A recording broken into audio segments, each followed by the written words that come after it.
আজকে প্রশ্নটা হলো তিনি বারবার কেন দিল্লি ছুটতে হলো, তাকে দিল্লি ছুটতে হলো তার প্রাক্তন দলটি অর্থাৎ তৃণমূল কংগ্রেস, যে কংগ্রেসের প্রতীকটা তিনি চুরি করেছেন, রেজিস্ট্রেশনটা প্রয়াত মুকুল রায়ের নামে আছে, অর্থাৎ এ দলের যে বিপুল সম্পত্তি 1800 কোটি টাকার উপরে এবং সারা ভারতবর্ষের দ্বিতীয় সর্ববৃহৎ আর্থিক দিক থেকে বলশালী দল, যে ইলেকট্রাল বন্ডে সবচেয়ে বেশি টাকা তারা গ্যাদার করেছিল, সেই বিপুল অঙ্কের টাকাটা তারা কোথায়, কার কাছে যাবে, এই মালিকানাটা মমতা ব্যানার্জির টেনশনে। দ্বিতীয় ছিল অভিষেকের রাজনৈতিক পুনর্বাসন।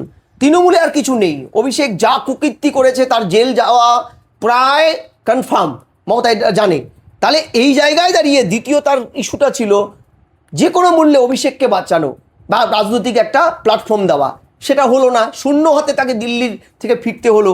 এবার তার নেক্সট টার্গেটটা হচ্ছে হাইকোর্টে গিয়ে বার্তা দেওয়া ইন্ডিয়া জোটে বা অন্যান্য একটা মহলে যে আমি হারিনি, আমাকে হারানো হয়েছে 15,000 ভোটে, আমি চাই চ্যালেঞ্জ করলাম।